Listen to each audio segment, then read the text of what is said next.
Bonjour à tous et bienvenue dans un nouvel épisode de Hail. J'espère que vous allez bien, que vous avez passé une bonne semaine. C'est un petit peu un petit rituel, mais mine de rien maintenant de vous demander justement si vous avez passé une bonne semaine, étant donné que ces épisodes sortent le samedi. Parce que mine de rien, ça fait plaisir d'avoir du positif dans les commentaires. Rien que, il n'y a pas beaucoup de personnes qui répondent à ma question, et je vais pas mentir, mais ah, je suis seul, terriblement seul. Mais il y a 2-3 personnes qui me répondent sur justement est-ce qu'ils vont bien, et ça fait trop plaisir parce que mine de rien c'est du positif en plus autour de moi, donc je prends, c'est agréable tout simplement. Moi de mon côté, au moment où j'écris cet épisode de Hail, j'ai réussi à faire quelque chose que j'avais envie de faire depuis pas mal de temps, qui n'est pas encore une fois révolutionnaire, mais qui est cool. C'était à structurer un peu mon week-end. Normalement sur les week-ends je les prenais pour pas faire grand chose, et j'ai décidé que c'est bon, j'ai assez souvent fait pas grand chose et que maintenant j'avais envie de mettre à profit un peu le temps que j'avais pendant le week-end, parce qu'on se rend pas compte, mais en vrai on a facilement 10-12 heures par jour exploitables, x2, ça fait peut-être 24 heures exploitables sur un week-end. Il y a la place de faire des énormes choses, notamment de bosser sur cette chaîne, et du coup j'ai réussi justement à me planifier un peu mon week-end et à me tenir à ce planning, en plus à faire du sport et à en plus voir mes potes, donc j'étais très content, c'était vraiment un week-end cool, et notamment on a fait une soirée avec mes potes sur le thème de l'amitié, et c'était hyper sympa. La soirée en tant que telle était trop cool. En gros, il y a tout le monde qui a invité un peu ses amis de différents cercles, puisqu'on n'a pas les mêmes études, donc forcément on connaît des personnes différentes, et tout le monde les a invités, donc on a rencontré quelques personnes, donc c'était cool. Et moi il faut savoir que normalement aux soirées je suis fatigué à 1h du mat, tu vois. Moi je suis un papy, moi à 1h du mat je vais dormir, et là non, là je suis resté jusqu'à 3h, et à 3h je rentre chez moi. Et il faut que je vous raconte cette anecdote qui me fait beaucoup rire, mais qui m'a fait chier sur le moment. Excusez-moi du terme, mais c'était chiant. En fait, je rentre chez moi, je monte les escaliers, je sens une odeur. Je sens une odeur qui est désagréable. Une odeur qui n'est pas celle de la rose. Absolument pas. Et il faut savoir que j'ai un chien, et là, évidemment, vous avez fait le rapprochement. Je monte les petits escaliers, et j'arrive en haut et je vois une magnifique bouse juste devant l'encadrement de la porte, à quelques centimètres de ma chambre, et c'est terrible. À 3h du mat, t'as pas envie de devoir nettoyer la bouse de ton chien qui a 5 ans et qui ne fait plus ça depuis... Pourquoi à quel moment il s'est dit que c'était le moment de faire sa petite affaire sur le parquet? Et je me suis dit, bon bah l'odeur est terrible, et en vrai j'ai en plus eu la réflexion de me dire, je le laisse ou je le laisse pas, tu vois. Et après je me suis dit, non, faut arrêter d'être bête, tu le laisses pas, le parquet va être flingué, en plus tu peux pas dormir avec une odeur comme ça, donc je redescends, je vais chercher ma balayette, ma serpillière, et je fais ce qu'il y a à faire, mais j'avais le démon. J'étais dégoûté, et au final je me suis couché, ça m'a pris honnêtement 45 minutes, je me suis couché à 4h au final, alors que j'étais déjà extrêmement fatigué, mais voilà, en vrai c'était marrant à raconter, tu vois. Et au final voilà, ça m'a fait marrer, et en plus le lendemain j'ai pas énormément dormi, je me suis levé à 8h30, mais j'ai réussi justement à me mettre dans ce rythme et à travailler sur la chaîne, à en plus faire du sport, et du coup ça a été un week-end très productif, et ça a été vraiment très cool, donc assez content de moi. Je vous raconte ma vie, hein. Clairement, je vais pas hésiter à enchaîner. Merci beaucoup pour vos retours qui sont extrêmement encourageants, qui sont trop bienveillants, qui me font chaud au cœur et qui me motivent énormément.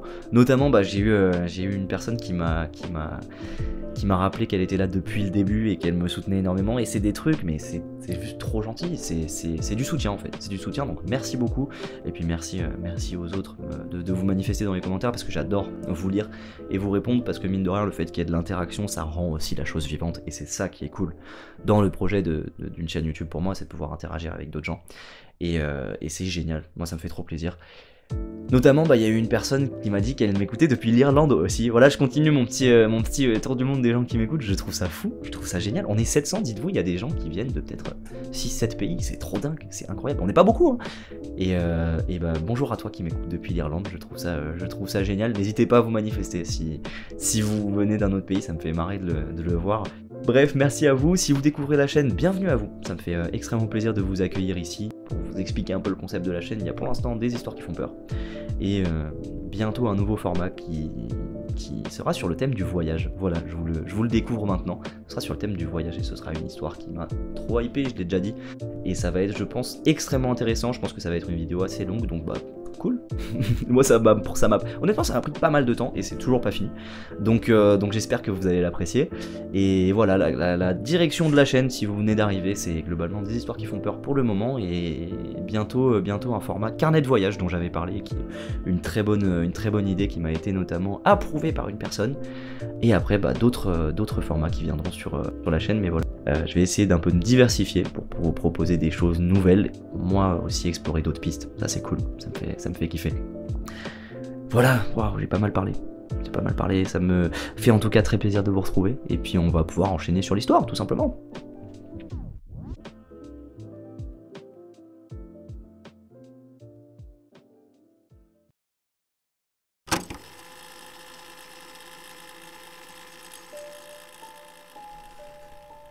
L'histoire que je vais vous raconter aujourd'hui, c'est celle de Salomé, et elle se passe bien loin de ce que la plupart d'entre nous connaissent, puisqu'elle vit en Colombie. On ne sait pas si elle est colombienne, mais manifestement elle y habite toujours, et c'était aussi le cas il y a une dizaine d'années, donc je fais l'hypothèse qu'elle est colombienne. Récemment, alors que Salomé était en train de regarder les infos à la télévision, elle reconnaît l'un des hommes de cette nuit-là. Il y a presque 10 ans de cela. Elle nous dit qu'elle se fait la réflexion que le cerveau humain est assez surprenant, parce qu'aujourd'hui elle ne reconnaîtra pas un de ses amis du collège qu'elle n'a pas vu depuis extrêmement longtemps si elle le croisait, mais que le visage de cet homme est resté gravé dans sa mémoire. Mais de quelle nuit on parle? C'est justement cet événement de la jeunesse de Salomé qu'elle nous raconte dans ce post Reddit, et avec le recul, il y a peut-être une raison avec le fait que le visage de cet homme n'ait pas disparu de ses souvenirs. Pour vous mettre dans le contexte, on va faire un bond de 10 ans en arrière presque, lorsque Salomé était encore une jeune adolescente.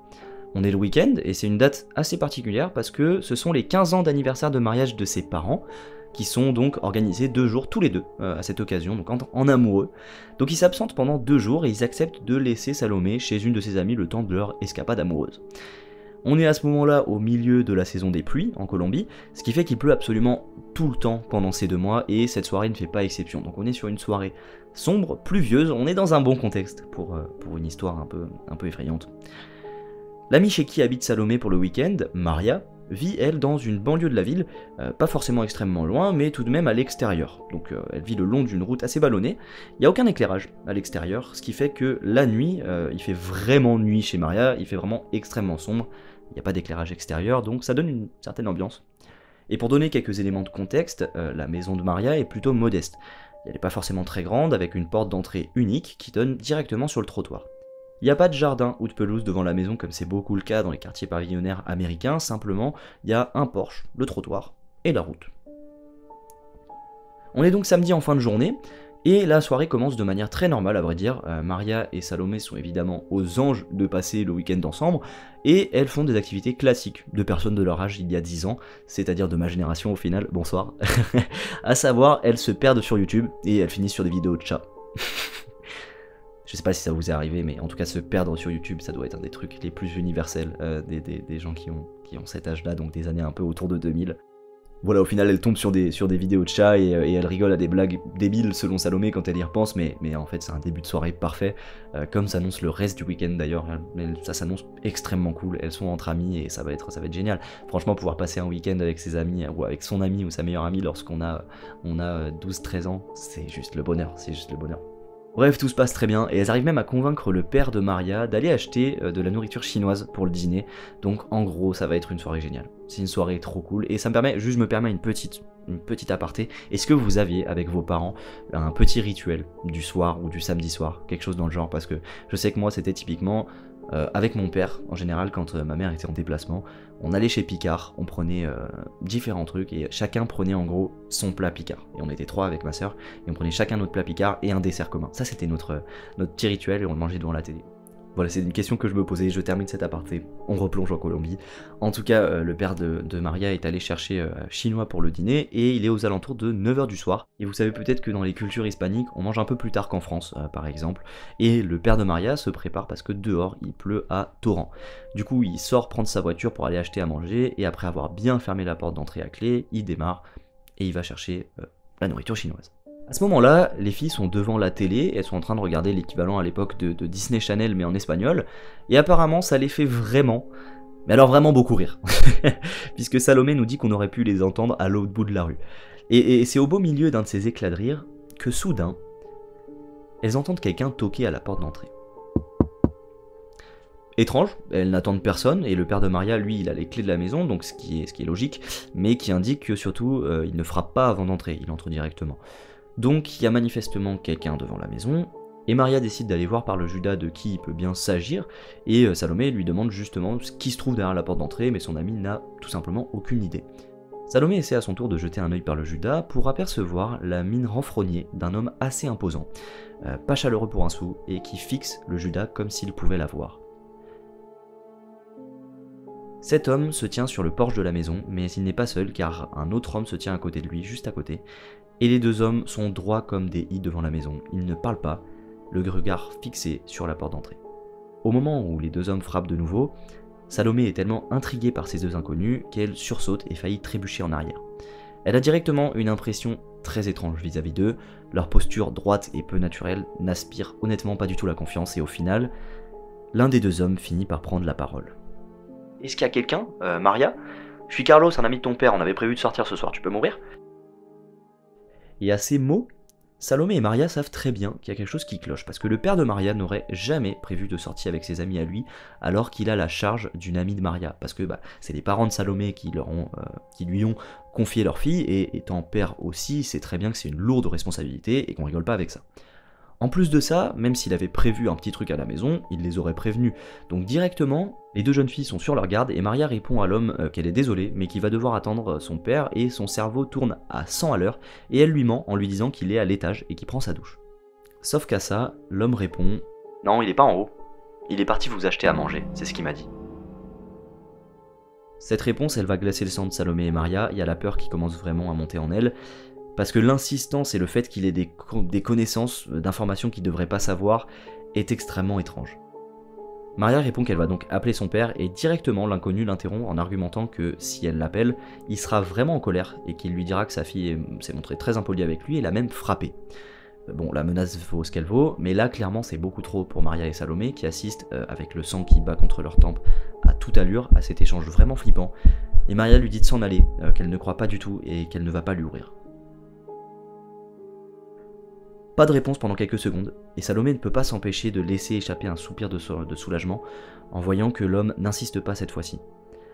Mais alors que les deux amis se regardent d'un air de dire « qu'est-ce qui vient se passer ?», soudainement, un craquement retentit derrière elle et Salomé et Maria se ruent vers la fenêtre que l'un des deux hommes essaie d'ouvrir. C'est une fenêtre lourde et peut-être à un peu plus de 2 mètres du sol, mais elle n'est pas verrouillée. L'homme a maintenant réussi à l'entrebâiller et il a ses doigts dans l'encadrement de la fenêtre pour y grimper. Et là, Salomé a la meilleure réaction qu'elle puisse avoir à ce moment-là, parce que son instinct prend le dessus, et elle abat tout son poids sur la fenêtre qui vient se fermer sur les doigts de l'intrus. Elle l'a fumé. Ça fait décompresser. Mais on n'a pas la précision d'à quel point elle l'a blessé, mais l'homme très visiblement saigne et a retiré ses mains sous l'effet de la douleur. Ce qui permet à Salomé de verrouiller la fenêtre, tandis que Maria fait la même chose pour l'autre fenêtre de la pièce, et les deux tombent sur le sol sous le choc et la terreur de ce qui vient de se passer. C'est alors qu'elles entendent de nouveau l'homme qui leur parlait tout à l'heure, qui est manifestement resté devant la porte pendant que l'autre essayait de s'introduire discrètement dans la maison. Il leur dit que ce qu'elles viennent de faire c'est grave et que là ils commencent vraiment à s'impatienter, et il leur ordonne de sortir, leur dit qu'ils vont régler ça au poste de police et que c'est soit elles sortent, soit c'est lui qui vient les chercher. Maria, que la peur et la panique paralysent maintenant, lui dit qu'elle appelle la police, qu'elle est en train d'appeler la police, et la réponse de l'homme est terrifiante. Il lui dit « Non, t'es pas en train d'appeler la police, t'as pas de téléphone. » Et cette phrase, elle fait vraiment l'effet d'une gifle à Maria parce qu'elle ne comprend pas comment il est possible qu'il ait connaissance de cette info. L'inconnu insiste, encore et encore, en lui disant que le poste de police est juste au bout de la rue et qu'ils vont régler ça. Maria ne sait absolument plus quoi faire, donc elle se rend dans la cuisine et elle brandit par la fenêtre une poêle qui évidemment ne fait pas peur aux inconnus, je pense que vous en doutez. Et d'un coup, l'homme dit à Maria qu'elle lui coûte du temps, qu'il lui fait perdre son temps, et que c'est une sale gosse et qu'il reviendra et qu'elle aura ce qu'elle mérite. Et après ces derniers mots, les deux hommes tournent le dos à la maison et disparaissent dans l'obscurité de la nuit. En fait, il y a bien une raison à cela, c'est le bruit du moteur d'une voiture qui se gare qui retentit dans la rue. C'est heureusement le père de Maria qui rentre, le repas sous le bras et qui découvre avec horreur les deux petites filles totalement paralysées de peur. Les parents de Salomé arrivent finalement tard dans la soirée et les trois rentrent à la maison, se posent sur le lit des parents pour essayer de digérer ce qui vient de se passer. Par la suite, les mois sont passés et rien de nouveau ne s'est produit, et Salomé a fini par se remettre de cette histoire. Elle n'a jamais rien entendu parler de ces deux hommes, mais il lui arrive parfois d'y repenser, et elle se demande vraiment ce qui aurait pu se passer si cet homme avait réussi à rentrer chez Maria cette nuit-là. On revient maintenant dans le présent, le jour où Salomé écrit ce post, parce que ce matin, en prenant son petit déjeuner devant les infos, elle voit quelque chose qui lui glace le sang. À la télé, un homme menotté était transporté quelque part à travers le pays, un homme dont le visage est marqué dans la mémoire de Salomé puisque c'est celui qui leur parlait à travers la porte et essayait de les faire sortir de la maison. On apprend très vite le motif de cette arrestation puisque cet homme était un trafiquant sexuel extrêmement recherché dans le pays, tristement connu pour avoir enlevé des dizaines de jeunes filles qu'il a forcées à se prostituer dans des bars sombres de pays riches. Sa dernière victime, en gros, elle a réussi à s'échapper du bordel dans lequel elle était retenue à Houston et elle a réussi à contacter la police en donnant des informations qui ont permis la capture de cet homme. Aucune info en revanche à propos de l'autre homme, et même en cherchant sur internet et en essayant de le lier à l'homme qui a été arrêté, Salomé ne trouve rien par rapport à cette personne qui s'était mis donc à grimper à la fenêtre de la maison de Maria des années en arrière. Et forcément, en repensant à cette histoire, même si Salomé est heureuse que l'un d'entre eux a été arrêté, elle ne peut pas s'empêcher de se dire que le deuxième court toujours et qu'il a très certainement continué à sévir. Avant de conclure, Salomé nous fait une petite update en nous disant qu'après avoir entendu tout ça, elle s'est rendue chez le père de Maria en lui expliquant qui elle était, et ça lui a forcément fait énormément plaisir de la revoir, et il lui a même offert des biscuits et le café, c'est trop mignon, il est trop gentil. Et forcément Salomé l'a mis au courant de l'arrestation de l'un des deux hommes de cette nuit-là. Il invite directement sa fille, donc Maria, à passer à la maison, et je trouve ça génial comme histoire parce que on se dit quand même que après des années et des années sans se voir, elles sont toujours heureuses de reprendre contact et de prendre des nouvelles, chose qu'elles auraient peut-être pas fait sans ce fameux flash info. Il se trouve qu'aujourd'hui, Maria est serveuse et qu'elle vit à seulement 2 km d'ici avec son copain. Apparemment, elle a toujours les mêmes longs cheveux bruns et la même personnalité joviale et hilarante que lorsqu'elles étaient enfants, avec la maturité en plus évidemment. Et justement, elle arrive toujours à rire des situations, et même de celle-ci, qu'elle vient d'apprendre, qui est quand même assez choquante. Et donc avant de repartir, Maria a proposé à Salomé d'aller déjeuner ensemble plus tard. Donc voilà, le mot de la fin, c'est qu'au final, c'est peut-être une très belle amitié qui a été ravivée.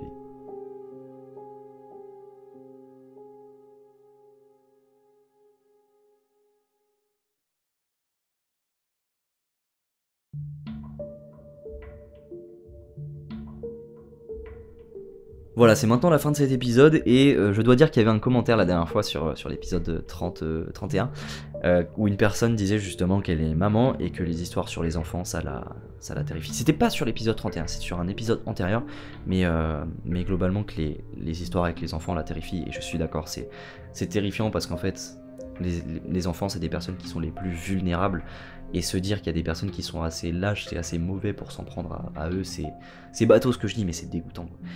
Et bref, cette histoire m'a pas mal fait flipper, notamment parce que la personne qui parle à travers la porte sait qu'il a affaire à des jeunes filles, à des jeunes enfants. Il va tenter différentes techniques de manipulation, si on peut dire.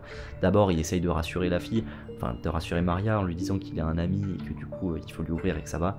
Et ensuite, il essaye la menace, donc il essaye différentes techniques de manipulation. Heureusement, ça n'a pas fonctionné, mais c'est une belle preuve qu'en fait ce genre de choses ça arrive réellement, de manière extrêmement peu dissimulée finalement, parce qu'en fait le mec s'est pointé devant la porte de la maison, il a juste attendu que le papa parte, manifestation. Waouh, manifestation. Il a juste attendu que le papa parte manifestement, c'est ça que je voulais dire. Très heureux en tout cas que ça soit bien fini, notamment parce qu'en fait cet homme était à deux doigts de ruiner leur vie s'il avait réussi à mettre la main sur elle. Et moi ce qui me fait vraiment flipper, la mécanique qui me tue dans cette histoire, c'est comment cet homme savait tout ça sur elle. Parce que savoir que le père est parti, ok, s'ils sont près de la maison, ils guettent, ça va, ils peuvent le savoir. Savoir qu'il est parti chercher à manger, déjà c'est chaud, ça veut dire, il y a des micros dans la maison, comment ça se passe, comment tu sais ça? Ensuite, savoir qu'elle n'a pas de portable, on est à quel niveau de stalking, genre, c'est à se demander si c'est pas une vraie connaissance du père. Manifestement non, parce que sinon il l'aurait tiqué en justement voyant le flash info, mais en tout cas ça témoigne justement d'un stalking monstrueux, c'est extrêmement flippant, donc je peux même pas dire faites attention ou quoi, c'est impossible de se prémunir contre ça, mais c'est juste, ça me terrifie. Il y a quand même un truc qui est de dire, si Maria avait été toute seule, ça se serait pas passé de la même manière, je pense. Peut-être qu'elle se serait même pas rendu compte que quelqu'un escaladait la fenêtre. Heureusement que Salomé était là, je pense qu'en fait elles se doivent à toutes les deux une fière chandelle. Et j'espère que l'autre taré là, l'autre qui essaie d'escalader, il s'est fait attraper. Voilà. un petit peu de ressentiment dans cette histoire, en même temps c'est juste terrible.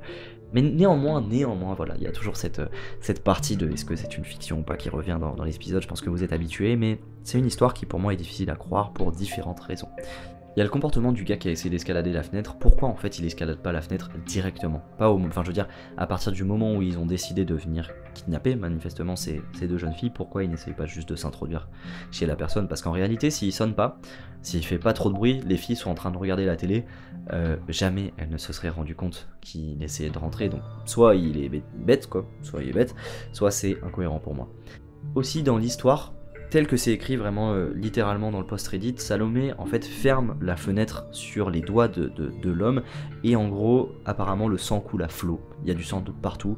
Est-ce que c'est vraiment le cas? J'avoue que je suis pas du tout calé en anatomie ou quoi, je sais que les doigts saignent énormément, mais est-ce que vraiment en gros Salomé aurait coupé tous les doigts d'une main et le mec serait revenu devant la porte en mode tranquille?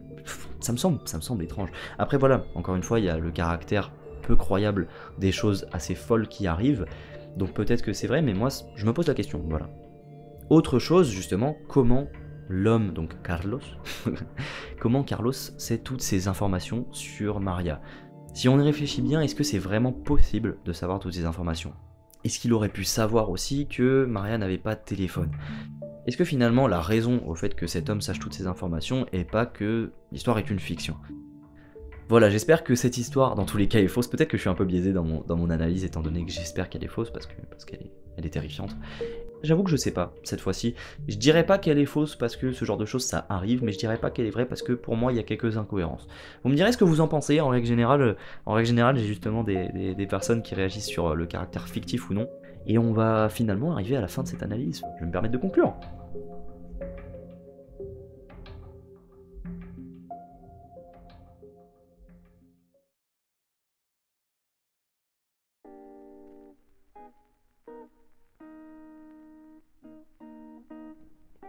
Juste avant qu'on attaque la conclusion, ça c'est un petit truc que je fais après la vidéo parce que je me suis rendu compte que ça pourrait être intéressant de le préciser. En gros, cette partie, ça va être quelque chose où je raconte beaucoup ma vie, mes réflexions, donc c'est pas forcément intéressant si vous êtes venu juste écouter un thread d'horreur. Donc si jamais, sachez que après cette interlude, je vais totalement partir en vrille. Pas partir en vrille, mais ça va pas être structuré, ça va être moi qui parle et réfléchis en même temps, donc faut s'y attendre. Si jamais ça ne vous intéresse pas, n'hésitez pas à juste aller voir une autre vidéo ou vaquer à vos occupations, mais voilà, je vous préviens, et puis sur ce, je vous laisse retourner à la vidéo. Voilà, c'est maintenant la fin de cet épisode. Merci beaucoup de l'avoir écouté, merci d'avoir pris le temps d'écouter ma voix pendant quelques minutes. J'avoue que je sais pas du tout quelle durée fait cet épisode. En fait, je le sais jamais, pour être honnête, je le sais jamais au moment d'enregistrer. Mais voilà, j'espère que ça vous a plu. Vous avez passé un bon moment, peut-être même que ça a réussi à vous endormir, parce que je sais qu'il y a quelques personnes qui écoutent ces épisodes pour s'endormir. Et ça me fait hyper plaisir, parce que mine de rien, c'est aussi ce que je faisais à un moment. Un moment j'écoutais justement des threads d'horreur pour m'endormir, et c'est assez paradoxal, parce qu'en fait, on écoute quelque chose qui est censé nous faire frissonner, mais ma théorie c'est qu'en fait, au bout d'un moment du coup, quand on est habitué aux frissons, on écoute plus ce genre d'épisode pour le récit et pour avoir justement quelqu'un qui raconte quelque chose à côté. Et j'espère que j'arrive à remplir cette mission finalement pour les personnes qui essayent de s'endormir. J'espère que vous avez bien dormi, si jamais vous écoutez la fin de cet épisode. Personne ne fait ça, on est d'accord. Il y a personne qui écoute cet épisode, s'endort et revient le lendemain pour reprendre à l'endroit où il s'est endormi. Ce serait génial. Mais voilà, c'est la fin de cet épisode, et pour vous tenir un peu au courant de mes réflexions par rapport à la chaîne, j'ai notamment eu l'idée de pas mal de formats différents qui pourraient être très cool, notamment liés au voyage, parce que ça fait partie des choses que j'ai beaucoup envie de faire. Je vous ai parlé justement de mon voyage à Strasbourg en seul, qui m'a permis d'expérimenter le voyage seul, et qui était trop bien, et du coup petit spoil, je vais renouveler l'expérience, je vous en parlerai un petit peu plus, je pense dans un format dédié. Au courant décembre finalement, ou alors qui paraîtra en janvier, mais il y a des projets, il y a des petits trucs qui se préparent, notamment, je sais pas si je ferai des vidéos, mais dessus, ou en tout cas, ou des épisodes, mais en tout cas, il y a des trucs. Je vous en parlerai peut-être un peu plus. Et justement, en parlant de ces projets, moi j'aimerais bien donner une dimension un peu voyage, un peu découverte, un peu sortie des sentiers battus. Ça fait très cliché dit comme ça, mais en gros sortie de zone de confort, parce que ça fait partie des sujets qui m'intéressent beaucoup, et j'aimerais bien le donner un peu une dimension, voilà, une dimension un peu dépassement de soi, sortie de zone de confort à cette chaîne, donc avec des nouveaux formats, des choses encore une fois pas révolutionnaires qui sont déjà faites sur YouTube mais que je pourrais faire moi à ma manière. Et justement en parlant de soi, il y avait le fameux format carnet de voyage. Ce format de carnet de voyage, j'avoue que je sais pas du tout comment je vais le faire. Parce que, pour être honnête avec vous, j'ai zéro compétence en vidéo ou en montage vidéo. Alors j'ai fait quelques montages vidéo et je sais faire, mais je sais très bien que si je le sors en mode un peu vlog et avec des vidéos et tout, ça va pas être de qualité professionnelle.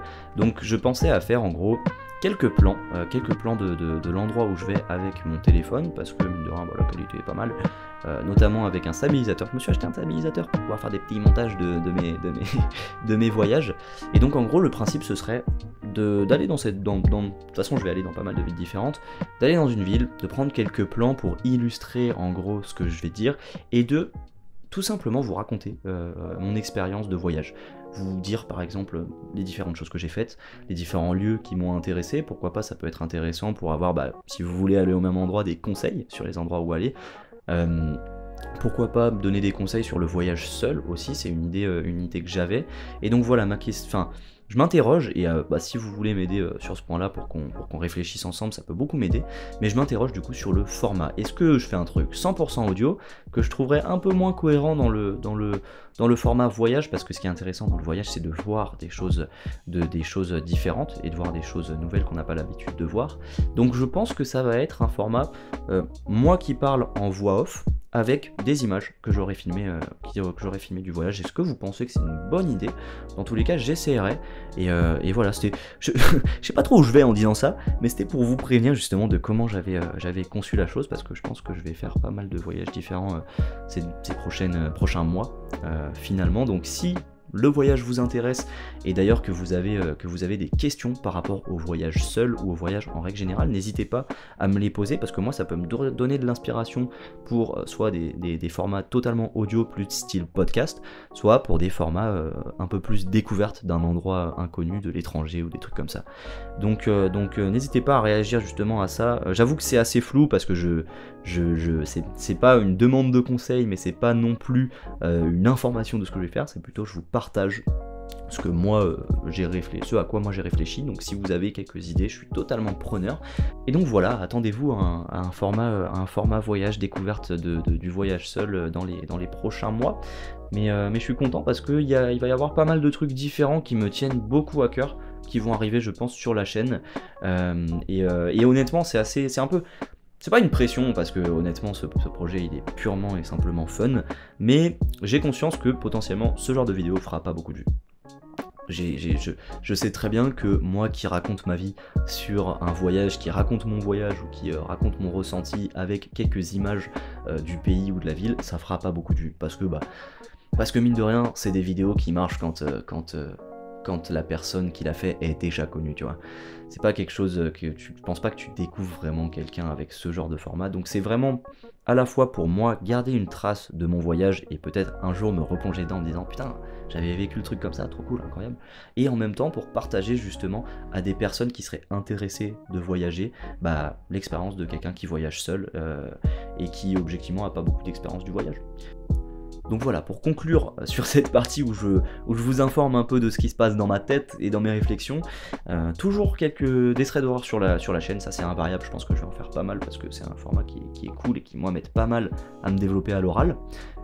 En plus, il va y avoir sûrement le format carnet de voyage qui va arriver, et puis manifestement aussi le format documentaire dont je vous ai parlé. Donc on va se diversifier, c'est cool, on va faire des nouvelles choses. Donc c'est sympa, moi ça me fait trop plaisir, j'ai hâte. Je sais pas du tout où je vais avec cette chaîne YouTube, je vais pas vous mentir, je sais pas du tout où je vais. Mais voir le projet qui grandit, rien que voir quelques abonnés qui nous rejoignent chaque vidéo, je trouve ça trop bien, c'est trop agréable, trop cool de voir qu'il y a des personnes qui sont intéressées. Et je pense que c'est une belle aventure d'essayer de voir grandir ce projet, et de faire en sorte de le faire grandir en moi testant des choses qui me font plaisir, des choses que je connais pas. Et je pense que voilà, c'est aussi je me livre encore une fois, c'est aussi une notion qui reviendra souvent, la notion de saut dans l'inconnu, faire des choses dont j'ai pas l'habitude. Ça pourrait être un format, je sais qu'il y a pas mal de youtubeurs qui font des formats sur, ils testent des activités, des trucs comme ça. Moi je pense qu'un jour je le ferai sur des trucs que j'ai toujours eu envie de faire. Par exemple, je vous donne un exemple. J'ai toujours eu envie de savoir danser. Je danse comme une tanche, honnêtement. Je danse trop mal. et je me dis, ça pourrait être intéressant de, en gros, se fixer sur une semaine un objectif sur la danse et de voir comment j'ai progressé et de rendre ça en vidéo. Bref, voilà. Il y a plein de choses différentes qui se passent dans ma tête et je pense que ça s'entend parce que c'est pas très structuré, mais au moins vous êtes au courant. Notamment, il y avait une personne qui m'avait dit que justement il fallait que j'écoute un peu plus l'épisode avant de le mettre en ligne parce que c'était le bordel dans ce que je disais. Et je pense que c'est encore le cas, donc je m'en excuse par avance, mais je trouvais ça intéressant de vous partager mes réflexions sur le sujet. Voilà, j'ai pas mal parlé. Merci beaucoup de m'avoir écouté, merci de prendre le temps pour justement potentiellement réagir à ce que je dis, me faire un petit coucou dans les commentaires, ou juste manifester votre présence, ou juste kiffer en regardant. Et puis sur ce, je vais vous souhaiter une très bonne journée ou soirée, et à bientôt pour un nouvel épisode de Hail.